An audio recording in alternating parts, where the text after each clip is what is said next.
मदीने के अंदर घुसता है, तलवार में जहर बुझा हुआ है, उसकी तलवार में जहर लगा हुआ है। वो मोहम्मद रसूलुल्लाह के कत्ल के इरादे से आया है कि जहां मोहम्मद दिखाई देंगे हम उनको कत्ल कर देंगे। जासूस की सजा क्या है इस्लाम में? कत्ल कर दो। जो जासूसी करता हो उसकी सजा इस्लाम में यह है कि उसको पकड़ो और उसको कत्ल कर दो। तो हजरत मोहम्मद रसूलुल्लाह के कत्ल के इरादे से आया। कौन? यमामा का गवर्नर। कौन है? यहूदी है। मदीने में घुस गया, लेकिन मोहम्मद रसूलुल्लाह सल्लल्लाहु अलैहि वसल्लम की खुफिया और जासूसी पुलिस ने, खुफिया फोर्स ने पता लगा लिया और इस भेष बदल कराने वाले सुमामा इब्न उसाल को अरेस्ट कर लिया, गिरफ्तार कर लिया। उसको सख्ती से पूछा तो उसने अपना जुर्म कबूल कर लिया कि हाँ मैं यमामा का गवर्नर सुमामा हूँ और यहाँ मोहम्मद रसूलुल्लाह के कत्ल के इरादे से आया हूँ। आज आप देख लीजिए किस तरीके से अपनी जाती दुश्मनियाँ निभाई जा रही हैं जेलों के कैदियों के साथ। किस तरीके से बिल्डिंगें और बड़े बड़े महल गिराए जा रहे हैं, जाती इंतकाम। लेकिन मोहम्मद रसूलुल्लाह सल्लल्लाहु अलैहि वसल्लम ने भी एक यहूदी को कैद करवाया, पकड़ा गया। अल्लाह के रसूल को खबर दी जाती है कि सुमामा पकड़ा गया है, आपको कत्ल करने के इरादे से आया है। क्या मैं इसको कत्ल कर दूं? क्योंकि जो आपके कत्ल के इरादे से आया हो इतना खतरनाक मुजरिम हो, उसकी सजा तो यही है कि उसको कत्ल कर दिया जाए। अल्लाह के नबी सल्लल्लाहु अलैहि वसल्लम ने फरमाया नहीं नहीं, उसको कत्ल न किया जाए। मैं आने वाला हूँ मस्जिद के अंदर, अभी तब तक उसको मस्जिद नबवी के एक सुतून से, खंबे से उसको बांध दिया जाए।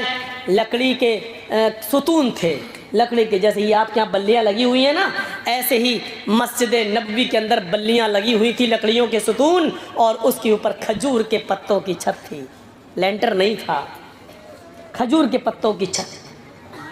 तो जो सबसे मोटा सुतून था उस सुतून से लेकर ऐसे कमर से लेकर और दोनों हाथ लेकर ऐसे उसको पीछे से बांध दिया गया है सुमामा इब्न उसाल। थोड़ी देर के बाद जब अल्लाह के नबी, वही जेल थी, आजकल की तरह जेलें नहीं थी, मस्जिद नबवी में किसको? एक यहूदी कैदी को, वो भी यमामा का गवर्नर, उसको पकड़कर बांध दिया गया। यही जेल खाना था। कैद कर दिया गया और बांध दिया गया। जब नमाज का वक्त हुआ तो अल्लाह के नबी सल्लल्लाहु अलैहि वसल्लम मस्जिद में आए। आपने सुमामा को देखा, सुमामा ने ऐसे मोहम्मद को देखा तो अपना सर झुका लिया। अल्लाह के नबी पूछते हैं मा शानुका या सुमामा, सुमामा क्या हाल है? बुखारी शरीफ की हदीस के अल्फाज, सुमामा क्या हाल है? सुमामा कहता है कि गिरफ्तार करा के हाल पूछते हो, अरेस्ट करवा के हाल पूछते हो। एक कैदी का क्या हाल हो सकता है जब कैद में रहेगा? अल्लाह के नबी ने पूछा सुमामा क्या तुम मुझे कत्ल करने की नीयत से आए थे? उसने कहा हाँ। जानते हो इसकी सजा क्या है? बहुत अच्छी तरीके से जानता हूं। इसकी सजा यही है कि जो आपको कत्ल करने के इरादे से आया है और पकड़ा गया तो उसको भी कत्ल कर दिया जाए। आपने कहा सुमामा अब तुम बताओ कि मैं तुम्हारे साथ क्या सुलूक करूं? जुर्म तो तुम्हारा बड़ा है, एक तो भेष बदला, शक्ल बदली, तलवार में जहर लगाया, मेरे कत्ल के इरादे से मदीने में मेरी परमिशन की बगैर एंट्री की और हिम्मत देखो मुझे कत्ल करने के लिए आए। सजा तो यही है कि तुम पकड़े गए, तुम्हें कत्ल कर दिया जाए। लेकिन फिर भी मैं तुमसे पूछता हूँ कि बताओ तुम्हारे साथ क्या सुलूक किया जाए? आए सुमामा बताओ तुम्हारे साथ क्या करूं? सुमामा का जवाब सुनो। सुमामा कहता है इन तक़तुल ज़ादमिन व इन तुनिम मला शाकिर। आए मोहम्मद सल्लल्लाहु अलैहि वसल्लम आपको इख्तियार है, आप चाहें तो मुझे कत्ल कर सकते हैं। अगर आप कत्ल करेंगे तो आप मुजरिम नहीं होंगे। एक साहिब हक को कत्ल करेंगे, एक मुजरिम को कत्ल करेंगे। जो कत्ल के लायक है उसको कत्ल करेंगे, आपका कोई गुनाह नहीं है। अगर आप मुझे कत्ल करना चाहें तो कत्ल कर सकते हैं। आप हकीकत में मुस्तहिक, जो कत्ल होने का मुस्तहिक है उसी को कत्ल करेंगे। लेकिन आप तो बड़े रहम वाले हैं, रहमत वाले हैं, कृपालु और दयावान हैं, इसलिए वहीं तुनिमला शाकिर, अगर एहसान करेंगे छोड़ देंगे। मेरे बीवी बच्चे हैं, अगर आप मुझे छोड़ देंगे कुछ ले देकर तो आपका एक एहसान होगा, मैं आपका शुक्रगुजार हूँगा, मैं आपका शुक्र को अदा करूँगा। अल्लाह के नबी ने कहा, छोड़ दिया, उस दिन कुछ नहीं कहा, ठीक है। दूसरे दिन फिर आप आए, फिर वही पूछा, सुमामा क्या करूँ तुम्हारे साथ? सुमामा का फिर वही जवाब, कत्ल करना चाहें तो कत्ल कर दें, छोड़ना चाहें तो छोड़ दें। कत्ल करेंगे तो आप मुजरिम नहीं होंगे, छोड़ देंगे तो आपका एहसान होगा मेरे। दूसरे दिन भी आपने कुछ नहीं किया। सुमामा को खाना खिलाया, हाँ, पानी पिलाया, कोई तकलीफ तो नहीं होने दी। नहीं अल्लाह के रसूल, मैं सुमामा को सिर्फ बांधे हूँ, बस खाने के वक्त छोड़ देता हूँ, फिर बांध देता हूँ। क़ज़ाए हाजत, पेशाब पैखाने के लिए जाता है तो उस वक्त कुछ लोग उसके इर्द गिर्द रहते हैं, चारों तरफ से घेरा लगा लेते हैं और फिर उसको पकड़ के फिर यहाँ बांध देते हैं। कोई कमी नहीं होने दी जा रही है। हम लोग भूखे रहते हैं लेकिन सुमामा को खाना खिलाते हैं। आपने कहा ठीक। तीसरे दिन फिर सुमामा से पूछा, सुमामा बोलो तुम्हारे साथ क्या करूं, क्या हाल है? कहा जिस हाल में हूं उसी हाल में। क्या करूं? कहा अल्लाह के नबी क्या बार बार पूछते क्या करूं? कल भी पूछा, परसों भी पूछा, आज भी पूछ रहे क्या करूं? मेरा वही जवाब है, आप अगर कत्ल करते हैं तो एक मुस्तहिक को कत्ल कर रहे हैं। इन तक्तुल ज़ातमिन, कत्ल करना चाहे तो कर दीजिए। एक खून वाले को खून कर रहे हैं। एक ऐसे इंसान को आप मारेंगे जो वाकई मरने के लायक है, मरने का हक है, उसका मरने का हक रखता है वो, और अगर छोड़ देंगे तो आपका एहसान होगा। आपने कहा सुमामा 3 दिन से मैं तुम्हें कैद किए हुए हूँ, खाने पीने में कोई तकलीफ नहीं होने दी। उसने कहा बिल्कुल। आए सुमामा मैं तुम्हें छोड़ना भी चाहता हूँ और मैंने ये नियत कर ली है कि मैं तुम्हें छोड़ दूँ, तुम्हारे भी बीवी बच्चे हैं। लेकिन आए सुमामा मेरी एक शर्त है। कहा बताओ ऐ मोहम्मद, कुछ माल चाहिए, दौलत चाहिए, सोना चांदी चाहिए, मैं यमामा का गवर्नर हूँ, एक हुक्म दूंगा भी फौरन चला आएगा। आपने कहा नहीं ऐ सुमामा मुझे सोने की चांदी की जरूरत नहीं है। सुमामा मेरी एक शर्त बस इतनी है, मैं जब भी मस्जिद में आता हूँ तू मुझे देखता है, चेहरा घुमा लेता है, मुझे देखता नहीं है, मेरी आंखों में आंखें नहीं डालता है। सुमामा बस मेरी ख्वाहिश इतनी है, एक बार तू मेरी आंखों में आंखें डालकर मुझसे बात कर। जैसे मैं तुझसे बात कर रहा हूँ तू मुझे देखकर बात कर, मैं तुझसे बात करता हूँ तू सर फेर कर, चेहरा दूसरी तरफ करके मुंह मोड़ कर मुझसे बात करता है। आए सुमामा मैं वादा करता हूँ कि मैं तुझे छोड़ दूंगा, लेकिन एक बार तू मेरी शक्ल तो देख ले, मेरी आंखों में आंखें डालकर बात तो कर ले। मौलाना जर्जीस को अगर फांसी की सज़ा हो जाए और जज साहब ये कह दें कि जर्जीस सिर्फ मेरी आंखों में आंखें डालकर बात करो, मुझे देखकर बात करो, मैं तुम्हारी फांसी की सज़ा माफ़ कर दूंगा, तो बताओ जर्जीस देख लेगा क्या नहीं देख लेगा? अरे देखने में क्या, जी जज साहब। लेकिन ये कितना बड़ा शातिर दिमाग आदमी, उसको ऑफर भी दे दिया मैं छोड़ दूंगा, और वो जानता है कि मोहम्मद सल्लल्लाहु अलैहि वसल्लम अपने वादे के पक्के हैं, जो कहते हैं करते हैं। कहा मैं छोड़ दूंगा लेकिन मुझे देख ले, मेरी आंखों में आंखें डालकर एक बार गुफ्तगू कर ले। तो जानते हो इसने क्या जवाब दिया? जान छोड़ने का ऑफर मिल गया, लेकिन इसका जवाब देखो क्या था। कहता है मोहम्मद मां रायतु वजहन अकबह मिन वजहिक, मैंने ईरान का बादशाह देखा है, मैंने तुरान का बादशाह देखा है, मैंने मिस्र के बादशाह को देखा है, मैंने शाम के बादशाह को देखा है, मैंने इराक के बादशाह को देखा है, मैंने उर्दू के बादशाह को देखा है, मैंने अजरबैजान के बादशाह को देखा है। मोहम्मद, मैंने बड़े बड़े बादशाहों के चेहरे देखे हैं, तेरा चेहरा जानता है कैसा लगता है मुझे? मा रायतु वजहन अकबह मिन वजहिक, चेहरों में सबसे गंदा अगर किसी का चेहरा है, सबसे बदसूरत अगर किसी की शक्ल है तो आए मोहम्मद तेरी है, जा, नहीं देखता तेरा चेहरा, कत्ल हो जाना गवारा है, तुझे देखना गवारा नहीं। जरा गौर कीजिए, जिद देखिए उसकी। मा रायतु वजहन अकबह मिन वजहिक, दुनिया में बड़े बड़े चेहरे देखे, सबसे गंदा चेहरा तेरा चेहरा है, नहीं देखता। जिस चेहरे को अर्श वाले ने सिराजम मुनीर कहा हो, या अय्युहन नबी इन्ना अरसलनाका शाहिदन व मुबश्शिरन व नज़ीरा व दाइयन इलल्लाहि बिइज़्निही व सिराजम मुनीरा, हमने रोशन चांद, सिराजम मुनीरा, रोशन सूरज बनाकर भेजा है।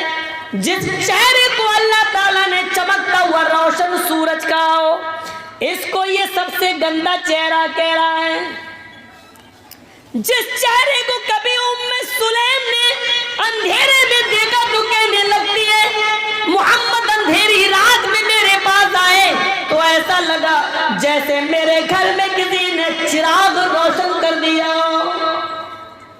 जिनके बारे में हजरत अली ने ये कहा हो कि अल्लाह के नबी का चेहरा जब देखते तो ऐसा लगता जैसे सूरज की रोशनी में तलवार चमकती, ऐसे मोहम्मदुर रसूलुल्लाह का चेहरा चमकता और दमकता।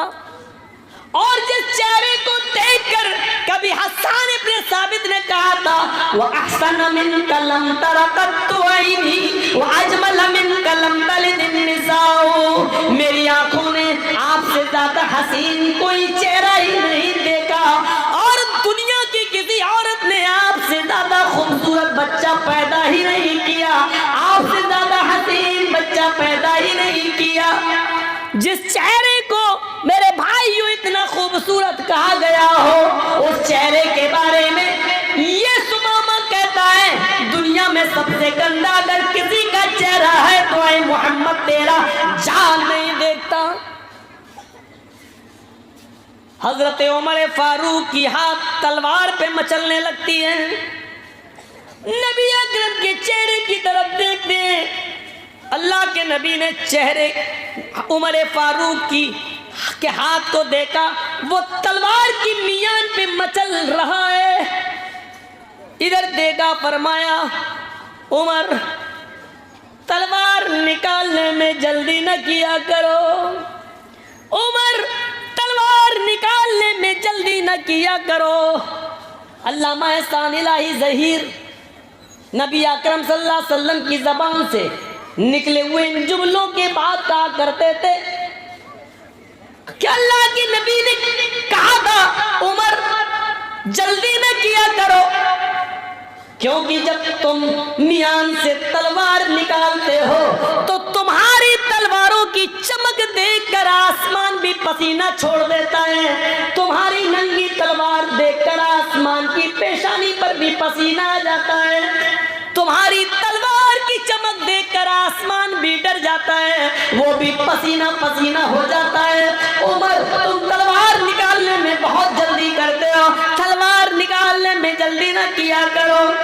हजरत उमर फारूक ने कहा अल्लाह के रसूल वो आपके चेहरे को सबसे गंदा चेहरा कहता है, सिर्फ आपका इशारा हो, इसकी गर्दन अभी यही तड़प रही होगी, इसके जिस्म से अलग कर देता हूँ। फरमाया नहीं नहीं, आए उमर गवर्नर है यमामा का, ऊंची पोस्ट पर है, और जो ऊंची पोस्ट पर होता है उसकी अकल कुछ ज्यादा ही होती है, उसको कुछ तकब्बुर होता है। इसको भी अपनी गवर्नरी पर तकब्बुर है। जाने दो, आए सुमामा, ठीक है मेरी शक्ल नहीं देखता मत देख, मेरा चेहरा नहीं देखता मत देख। अच्छा जा जरा मेरे कुछ सहाबियों के साथ इस मदीना को देख ले, इस बस्ती को देख ले, एक चक्कर लगा ले, देख यहाँ कैसा अमन बरस रहा है, कैसी शांति बरस रही है, कितना अमन का माहौल है। जरा जा और मेरी इस मदीने की बस्ती को देख ले। सुमामा पीछे सर करके कहता है, आए मोहम्मद, न तुझे देखता हूँ न तेरी बस्ती को देखना गवारा है। जिस तरह तेरा चेहरा सबसे गंदा, माराई तो बलदन बलदिक, तेरी बस्ती भी सबसे गंदी बस्ती, तेरा शहर भी सबसे गंदा शहर। हमने ईरान देखा, शाम देखा, इराक देखा, मिस्र देखा, फिलिस्तीन देखा, हमने सब देखा। सबसे गंदा शहर अगर कोई नजर आया तो तेरा शहर मदीना नजर आया। कत्ल हो जाना गवारा, न तेरा चेहरा देखना गवारा, न तेरी बस्ती देखना गवारा। अल्लाह के नबी कहते हैं, आए उमर, मैंने इसको माफ कर दिया है, ये मुझे नहीं देखता है, न देखने दो, ये मेरी बस्ती को नहीं देखता है, न देखने दो। जाओ, इसके बीवी बच्चे इसका इंतजार कर रहे होंगे, मैंने इसको छोड़ने का हुक्म नाफिज कर दिया है। जाओ इसको छोड़ दो, जाओ इसकी रस्सी से इसको आजाद करके तो खैरियत के साथ मदीने के बॉर्डर को क्रॉस करा दो। देखो, मदीने की बस्ती से क्रॉस कराना तुम्हारी जिम्मेदारी है, इस मदीने में इसका कोई कत्ल न कर दे। मैंने इसको छोड़ दिया है और मदीने के बॉर्डर तक इसको हिफाजत के साथ पहुंचाना तुम्हारी जिम्मेदारी। लीजिए, जो तलवार लेके कत्ल करना चाह रहा था हजरत उमर, उन्हीं को जिम्मेदारी दे दी कि इनको बॉर्डर क्रॉस करा। जो कत्ल करना चाहते थे वो हिफाजत कर रहे हैं, सिक्योरिटी गार्ड बन के जा रहे हैं, बॉडी गार्ड बन के जा रहे हैं। ये देखिए आप, ये देखिए, यहाँ तो पता ही नहीं चलता है कि कब निकाल के जा रहे हैं और कब गाड़ी पलट जाए, कब कह दिया जाए कि हथियार छीन के भाग रहा था इसलिए हमें जवाब में गोलियां चलाना पड़ी। गौर करो और सीखो हुकूमत कैसे चलाई जाती है, सीखो जनाब मोहम्मद रसूलुल्लाह सल्लल्लाहु अलैहि वसल्लम से। हजरत उमर को बॉडीगार्ड बना।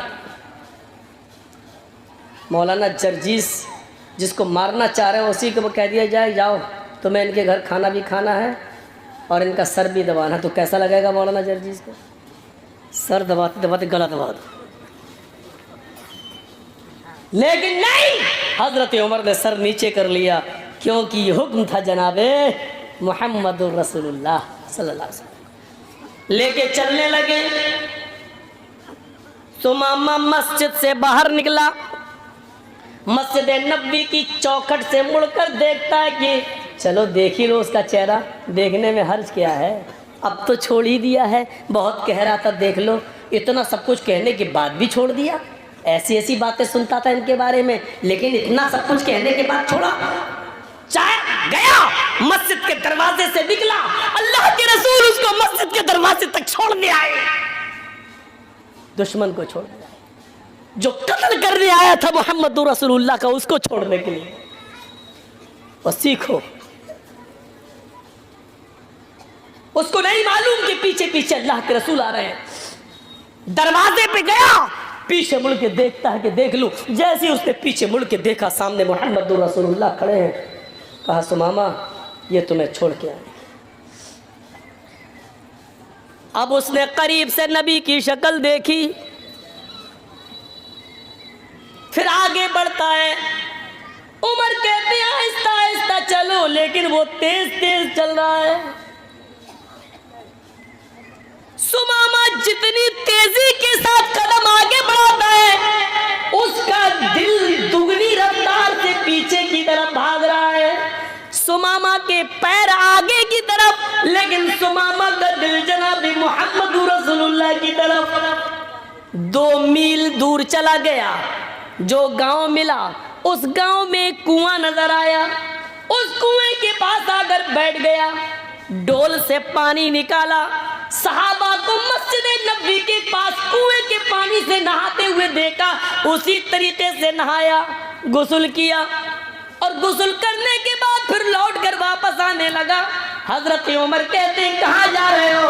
हमें मदीने के बॉर्डर तक छोड़ने का हुक्म दिया गया है। सुमामा सुनता ही नहीं है, सुमामा सीधे सीधे भागता है, आगे आता है और मस्जिद नबी की चौखट को पकड़ लेता है।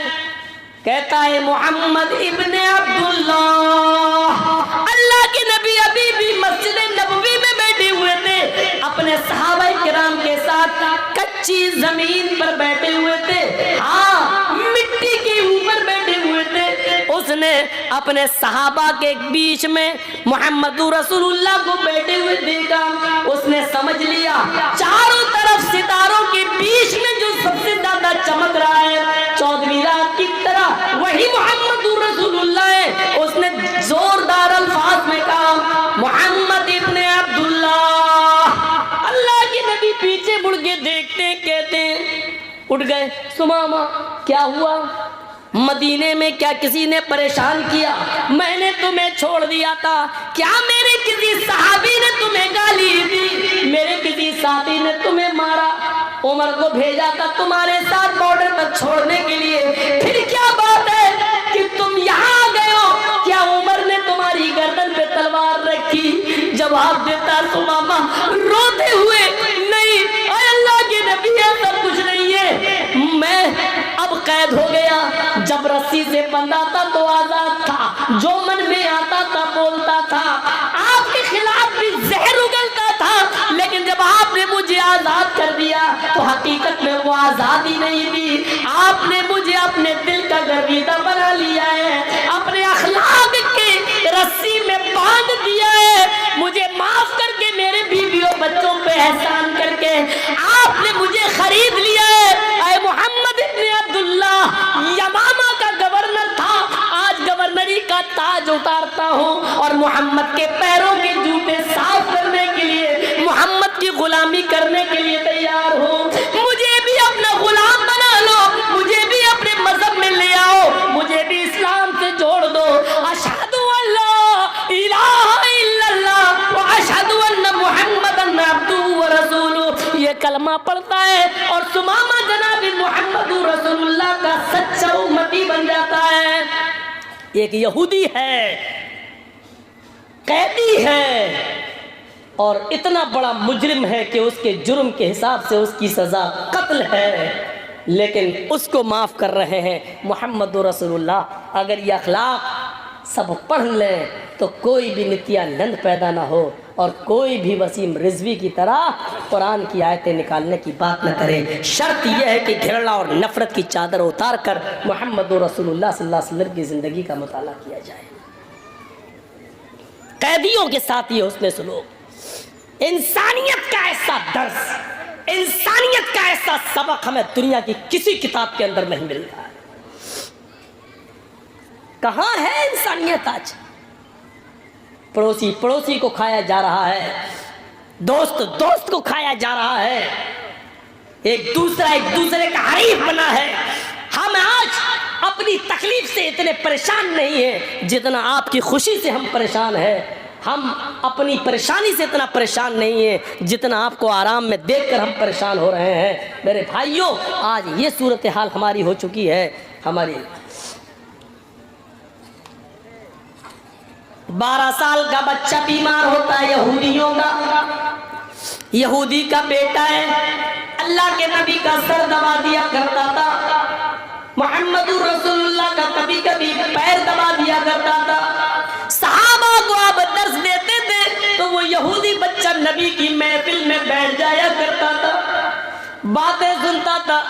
उसका दिल था अल्लाह के रसूल की बातों पर ईमान लाने का, लेकिन घर जाता तो उसका बाप उसको डांटता था और मारता था, इसलिए वो बाप के डर से इस्लाम नहीं लाता था। लेकिन नबी को मालूम था कि वो बच्चा यहाँ आता है, सहाबा किराम के साथ बैठकर मेरी बातें सुनता है। आज पता चला कि वो 12 साल का बच्चा यहूदी का बीमार हो गया है। अल्लाह के नबी चंद सहाबा को लेते हैं और कहते हैं चलो उस बच्चे को देखने चलना चाहिए जो यहाँ आता था, बैठता था, मेरा दर्द सुनता था। ओ सुनो, बीमार है कौन? यहूदी का बेटा। कौन? जो अभी मुसलमान नहीं हुआ है, उसकी आयादत के लिए जा रहे हैं। कौन? जनाब मोहम्मद रसूलुल्लाह। इस्लाम हमें ये सबक पढ़ाता है कि कोई भी आदमी बीमार हो उसको देखने के लिए जाओ। हिंदू और मुसलमान के चश्मे से, यहूदी और ईसाई के चश्मे से नहीं, इंसानियत के चश्मे से देखो और उसको देखने के लिए जाओ। अल्लाह के नबी वहां जाते हैं और उसके सर के पास जाकर बैठ जाते हैं। वो बच्चा सिसकियां ले रहा था, उसकी रूह उखड़ रही थी, उसकी सांसें चल रही थी और उखड़ने के करीब थी, सिसकियां ले रहा था। बस चंद लम्हों का मेहमान था इस दुनिया में। वो अल्लाह के नबी को देखने लगा, फिर अपने बाप को देखता। अल्लाह के नबी ने उससे कहा, बेटे कुल ला इलाहा इल्लल्लाह, ला इलाहा इल्लल्लाह पढ़ लो, ला इलाहा इल्लल्लाह कह लो। उस बच्चे ने अपने बाप को देखा, बाप ने समझ लिया कि मेरा बेटा अल्लाह के नबी की सफ में बैठता था, बातें सुनता था और घर आकर कहता था कि हमें उनकी बातें अच्छी लगती हैं, हम मोहम्मद सल्लल्लाहु अलैहि वसल्लम पर ईमान लाना चाहते हैं। मेरा बेटा आखिरी वक्त है, फिर भी मोहम्मद रसूलुल्लाह को देके चला जा रहा है। इसका मतलब यह है कि आखिरी वक्त में उसका दिल नबी की बातों पर मुतमईन है। बाप ने इशारा कर दिया, हाँ बेटे, मैं पूरी जिंदगी तुम्हारी जो तुम्हें नहीं करने दिया, आज तुम्हें आजादी देता हूँ। मोहम्मद जो कह रहे हैं, अबुल कासिम जो कह रहे हैं, उनकी बात मान लो। तुम भी तो उन पर ईमान लाना चाहते थे, पढ़ लो। उस बच्चे ने जुमला अदा किया अपने बाप की इजाजत के बाद, अशहदु अल्ला इलाहा इल्लल्लाह व अशहदु अन्ना मुहम्मदन अब्दुहु व रसूलुहु। ये कलमा पढ़ने के फौरन तुरंत, इस कलमा पढ़ने के थोड़ी ही देर, चंद लम्हों के बाद उस बच्चे का इंतकाल हो जाता है। अल्लाह के नबी की आंखों में आंसू आते हैं और खड़े हो जाते हैं उसके बिस्तर से और कहते हैं, अल्हम्दुलिल्लाहिल्लज़ी अनक़ज़हु मिनन नार। सारी तारीफ उस अल्लाह के लिए जिस अल्लाह ने इस बच्चे को आखिरी वक्त में जहन्नम के अज़ाब से बचा लिया, दोज़ख की आग से बचा लिया, इस बच्चे की मग़फ़िरत फरमा दी, आखिरी वक्त में इसको कलमे की तौफ़ीक़ अता फरमाई। अल्लाह ने इस बच्चे पर रहम किया। सारी तारीफ उस अल्लाह के लिए है। गौर करो, इंसानियत का ऐसा सबक कि 12 साल के बच्चे तक को देखने के लिए पहुंच जाए। उस वक्त कोई चश्मा नहीं, इंसानियत का चश्मा लगाए हुए जनाब मोहम्मद रसूलुल्लाह और यहूदी बच्चे की तीमारदारी कर रहे हैं। क्योंकि वो मेरी बातें सुनता था, मेरी महफिल में बैठता था, उसको मेरी बातें अच्छी लगती थी, बाप की जुल्म की वजह से इस्लाम नहीं लाता था, इसलिए आखिरी वक्त में उसको दावत भी दे दी, चाहो तो कलमा पढ़ लो। और बाप ने भी इजाजत दे दी, बेटे पढ़ लो, तुम भी तो चाहते थे। ठीक है, जैसा अबुल कासिम कह रहे हैं, मोहम्मद रसूलुल्लाह कह रहे हैं, वैसा करो। उसने आखिरी वक्त में मुस्कुराते हुए कलमा पढ़ा। कलमा पढ़ते ही रूह निकल गई। नबी अकरम की दुआ देखो, तमाम तारीफें उस अल्लाह के लिए जिसने आखिरी वक्त में इस बच्चे को दोज़ख की आग से बचा लिया, जहन्नम की आग से बचा लिया। ये इंसानियत का सबक है। खुद अल्लाह के नबी अपने चंद सहाबा के दरमियान बैठे हुए हैं, अपने चंद साथियों के दरमियान बैठे हुए हैं। यहूदी का एक जनाजा आया, यहूदी का जनाजा आ रहा है। जनाजा जैसे ही करीब आया, अल्लाह के नबी खड़े हो गए, अल्लाह के नबी खड़े हो गए और उस जनाजे के साथ चंद कदम चल दिए। सहाबा किराम ने देखा, अल्लाह के नबी खड़े हो गए। जनाजा जब आगे गुजर गया तो सहाबा ने कहा, अल्लाह के रसूल, एक यहूदी का जनाजा देखकर आप खड़े हो गए। यहूदी, वो यहूदी जिसकी मुखालिफत आप करते हैं, वो यहूदियत जिसके बारे में अल्लाह के आप फरमाते हैं कि मुझे यहूदियों की मुखालिफत करने के लिए भेजा गया। खालिफुल यहूद, यहूदियों की मुखालिफत करो। वो यहूदियत जिसके बारे में आप कहते हैं कि बनी इस्राइल मुहर्रम का एक रोजा रखते हैं, तुम 2 रोजे रखो। यहूदी मुहर्रम का एक रोजा रखते हैं, तुम 2 रोजे रखो। वो बनी इस्राइल, वो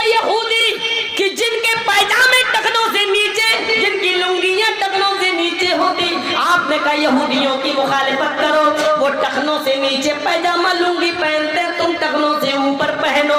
वो यहूदी जिनकी मुखालिफत में अल्लाह के नबी ने फरमाया वअला तमीन खल्फल इमाम अला यहूद हाजिल उम्मा, यहूदी अपने इमाम के पीछे जोर से आमीन बोलने से जलते हैं, तुम जोर से आमीन बोला करो।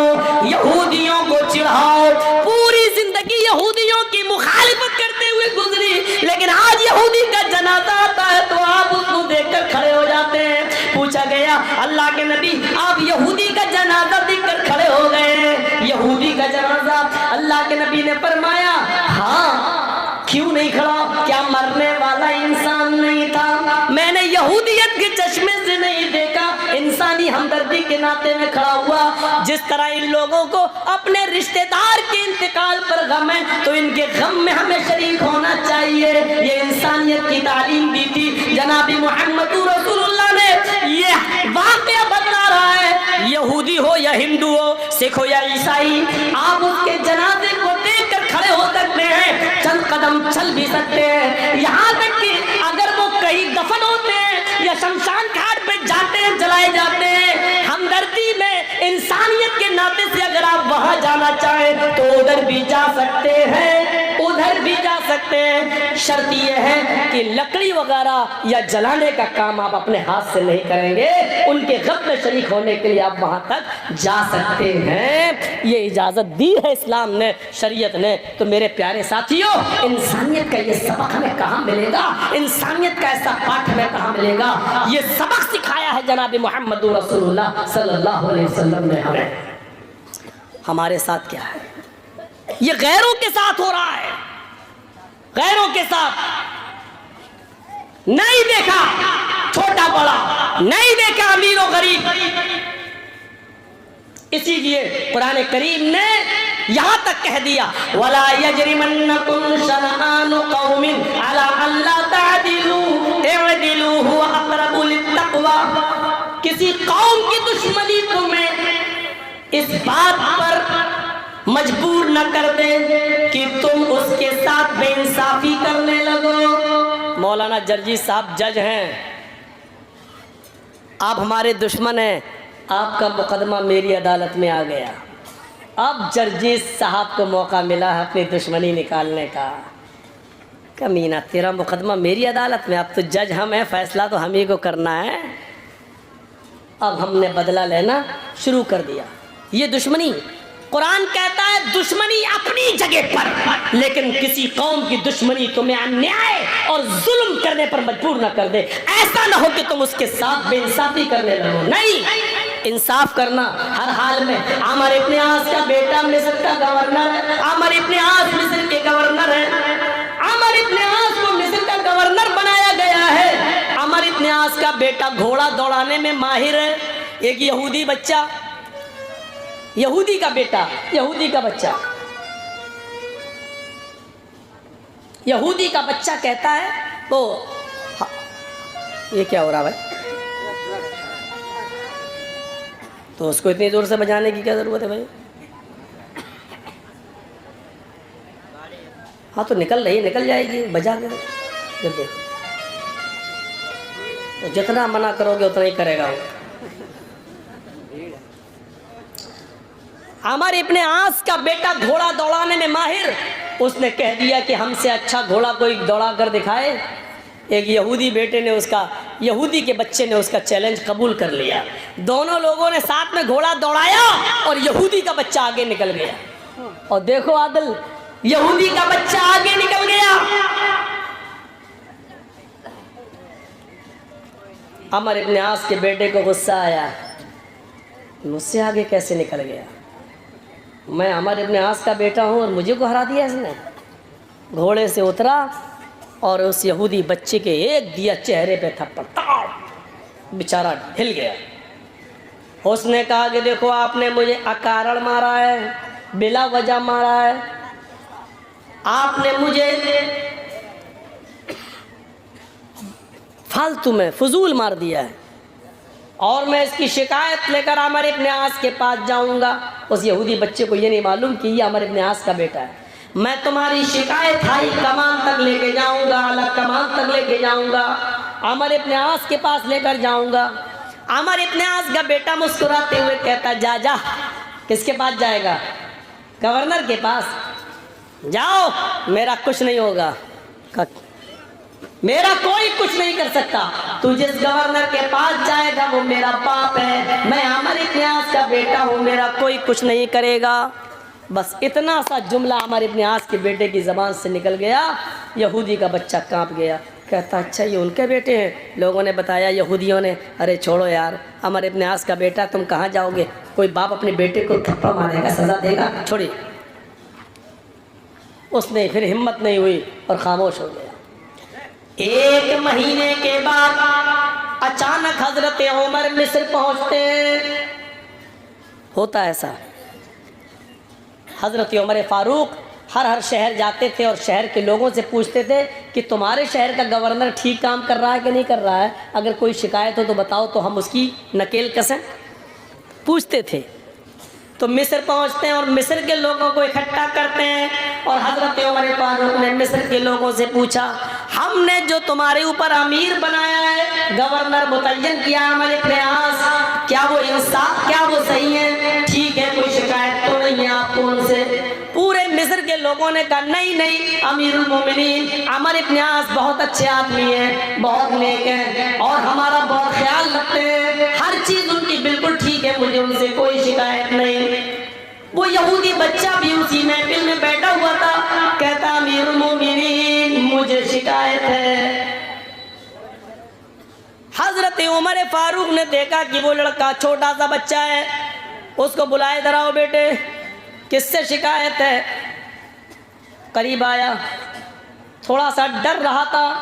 हजरत उमर फारूक अपनी कुर्सी छोड़ते हैं, अपनी चटाई छोड़ते हैं और उसके पास जाते हैं, उसको अपनी गोद में उठाते हैं और अपनी रान पर उसको बिठा के कहते हैं, बेटे डरने की ज़रूरत नहीं है, तुम्हारा धर्म यहूदी हो, मज़हब यहूदी ईसाई कुछ भी हो, मुझे इससे मतलब नहीं है, तुम्हें डरने की ज़रूरत नहीं है, बिल्कुल सच सच बताओ क्या है, तुम्हें शिकायत किससे है? का अमीरुल मोमिनीन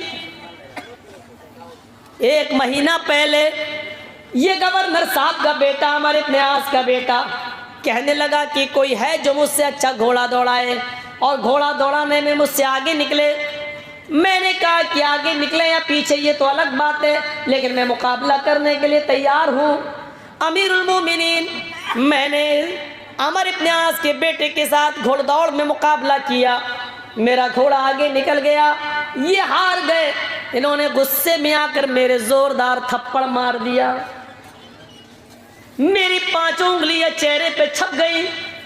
जब मैंने कहा कि मैं मिस्र के गवर्नर अमर इब्न आस के इसकी शिकायत करूंगा, आला कमान बन जाऊंगा, तो इन्होंने हंसते हुए कहा, इनके बेटे ने, कि मेरा कोई कुछ नहीं कर पाएगा, जहां तुम जा रहे हो इस शहर का गवर्नर अमर इब्न आस मेरा बाप है, मैं अमर इब्न आस का बेटा हूं, मेरा कोई कुछ नहीं कर पाएगा। इतना कहना था, यहूदी बच्चा कहकर चुप हुआ। हजरत उमर फारूक की आंखें सुर्ख हो गईं और गुस्से से भरी हुई नजर अमर इब्न आस के चेहरे पर पड़ती है। अमर, अल्लाह ने जब इंसान को आजाद पैदा किया है तो तुम कौन होते हो किसी को गुलाम बनाने वाले? अपने बेटे को पेश करो। बेटे को पेश कर दिया, बेटे ने सर झुका दिया, हाँ अपनी गलती का इतराफ कर लिया। खड़े हो जाओ। अमर इब्न आस का बेटा खड़ा कर दिया गया। यहूदी बच्चे से कहा, मैं तुम्हारे सामने खड़ा हूं, तुम्हें कसम देता हूं, जितनी जोर से इसने तुम्हें थप्पड़ मारा उतनी जोर से थप्पड़ इसके चेहरे पर रसीद करो। आगे बढ़ो। यहूदी बच्चा आगे बढ़ता है और अपना हाथ उठाकर उतनी जोर से जितनी उसके पास ताकत थी, अपनी ताकत के मुताबिक थप्पड़ उसके अमर इब्न आस के बेटे के चेहरे पर छड़ता है। यहूदियों ने ताली बजाना शुरू कर दी, इस इंसाफ का खैर मकदम किया और कहा, अमीरुल मोमिनीन आपके इंसाफ से हमें खुशी हुई, अमर इब्न आस ने कहा अमीरुल मोमिनीन, ये मेरी अदालत में मुकदमा आया ही नहीं था। अगर ये बच्चा मेरे पास चला आता और मुझे बताता तो मैं उसी वक्त सज़ा देता अपने बेटे को, लेकिन आया ही नहीं और किसी ने मुझे बताया भी नहीं। इसलिए चलिए आपने इंसाफ कर दिया, अच्छा। हजरत उमर फारूक ने कहा अमर इब्न आस, अभी इंसाफ नहीं हुआ। कहा अमीरुल मोमिनीन अब क्या बाकी है? कहा तुम खड़े हो जाओ। हाँ, गवर्नर को खड़ा किया, तुम खड़े हो। मैं? हाँ। कहा कंबर, अपने गुलाम को, खादिम को आवाज दी। हजरत उमर ने खादिम असलम जी इधर आओ, एक थप्पड़ अमर इब्न आस के चेहरे पर मारो। यहूदी भी चीख पड़े। अमीरुल मोमिनीन जिसने थप्पड़ मारा था उसको थप्पड़ पड़ गया, अब इनको थप्पड़ क्यों मारा जा रहा है? अमर इब्न आस कहते हैं अमीरुल मोमिनीन ये कैसा इंसाफ है? मेरे बेटे ने थप्पड़ मारा, मेरे बेटे को बदला मिल गया, इंसाफ हो गया, मुझे थप्पड़ क्यों मारा जा रहा है? मेरा क्या कसूर है? कहा पहले थप्पड़ खाओ, कसूर बाद में बताऊंगा। गुलाम ने, असलम ने उनकी इच्छा पूरी की। हजरत उमर का हुक्म मानते हुए एक थप्पड़ अमर इब्न आस के गाल पे मारा गया। अमर इब्न आस का गाल हिल गया। हजरत उमर फारूक ने कहा अमर, ये थप्पड़ तुम्हारे चेहरे पर इसलिए मारा जा रहा है क्योंकि तुमने अपने बेटे को सही तरबियत नहीं दी। अगर तुमने अपनी औलाद को, अपने बेटे को सही तरबियत दी होती तो तुम्हारा बेटा ये नहीं कहता कि मैं शहर के गवर्नर का बेटा हूँ, मेरा कोई कुछ नहीं कर पाएगा। इस्लाम लाने के बाद कोई बड़ा और छोटा नहीं है, जितना हक तुम्हारा है उतना ही इस शहर के एक एक नागरिक का है। तुम अमीरुल मोमिनीन हो लेकिन हकीकत में खादिम हो, लोगों की खिदमत के लिए पैदा किए गए हो। यहाँ तुम्हें सरपरस्ती दी गई है, लेकिन इसका यह मतलब नहीं कि तुम्हारा बेटा जो मन में आए करे और जो तुम चाहोगे करोगे। नहीं, ये थप्पड़ तुम्हें इसलिए मारा जा रहा है ताकि तुम अपने बेटों को सही तरबियत दे सको। तुमने अपनी औलाद को सही तरबियत नहीं दी, ये अदल था।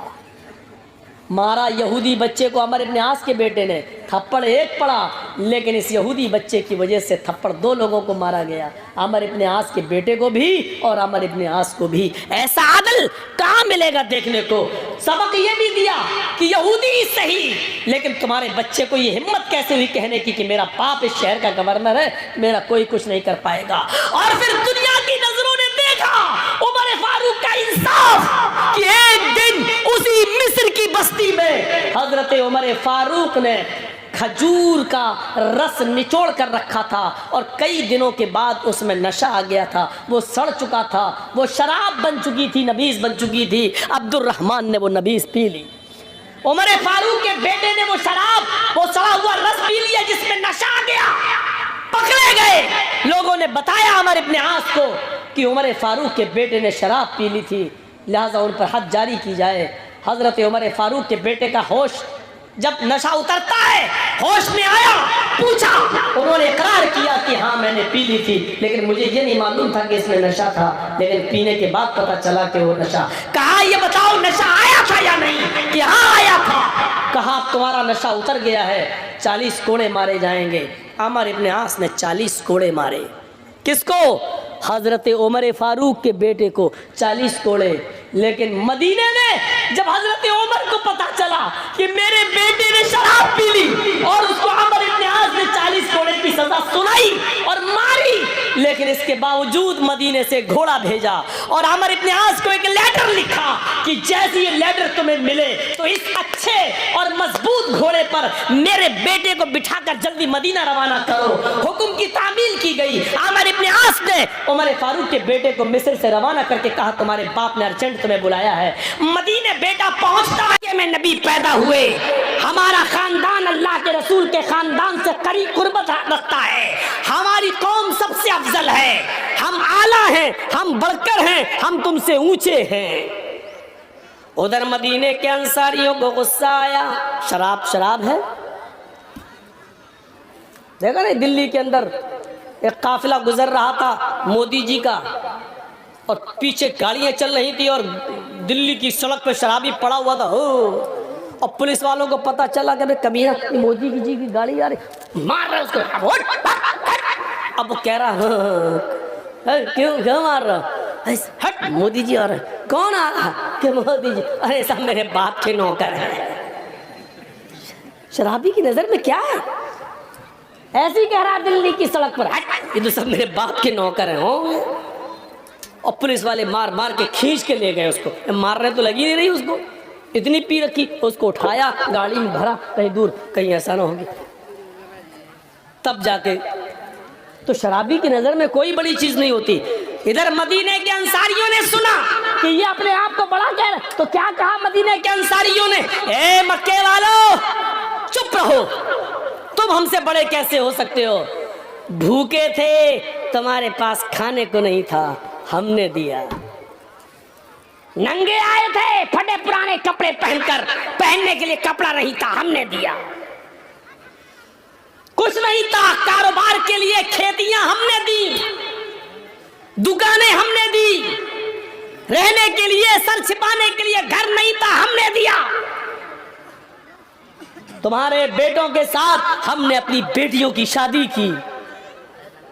तुम फटीचर थे, भूखमरे थे, भूखे और नंगे थे, हमने तुम्हें पनाह दी। पनाह देने वाला बड़ा होता, हम तुमसे बड़े हैं। ओ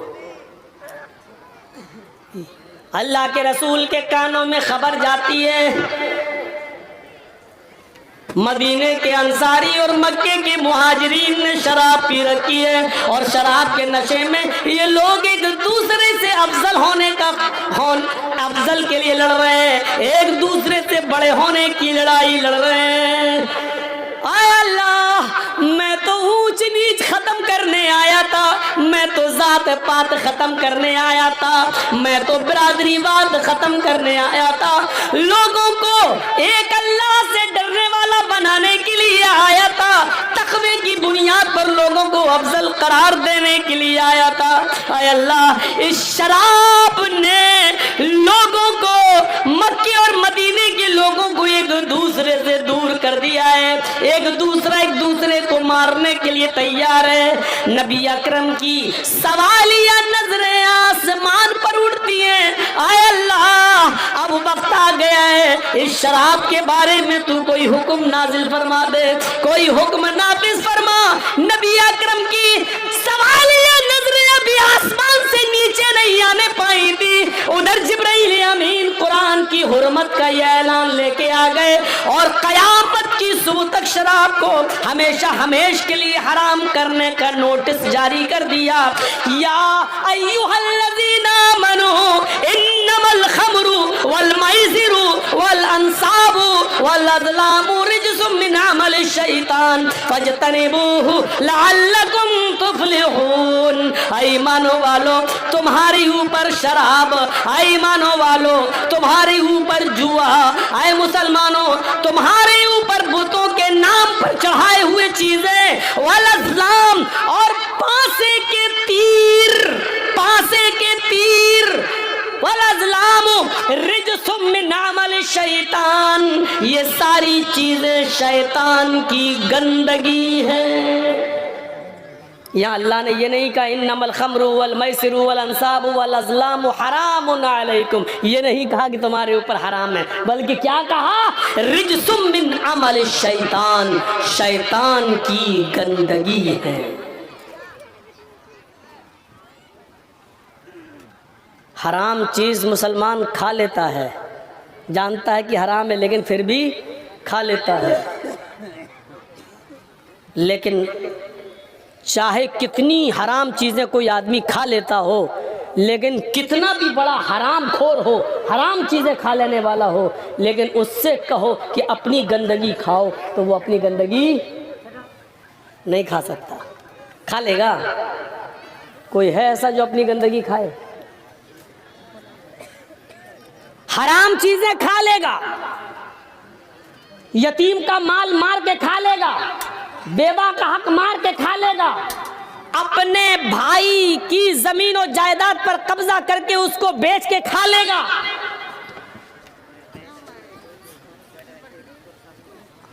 हमारी माँ बहनें गलत काम करके अपना जिस्म बेचकर जो कमाई हासिल करें वो खा सकती हैं, या हमारे नौजवान या हमारे माँ बाप अपनी बहन बेटियों को चकले खानों पर बिठाकर उनसे गलत काम कराएं और फिर उनकी कमाई वो खा लें, ये खा सकते हैं। लेकिन इतना गंदी कमाई खा जाने वाले भी वो अपनी गंदगी खाने के लिए कहो तो वो अपनी गंदगी कभी नहीं खा सकते। और जब अपनी नहीं खा सकते तो दूसरे की कैसे खा सकते हैं, और जब दूसरे की नहीं खा सकते हैं तो शैतान की गंदगी और शैतान का पायखाना और शैतान की गलाजत कैसे खा सकते हैं। इसलिए हराम का जुमला नहीं बल्कि रिज्सुम मिन अमल शैतान कहा।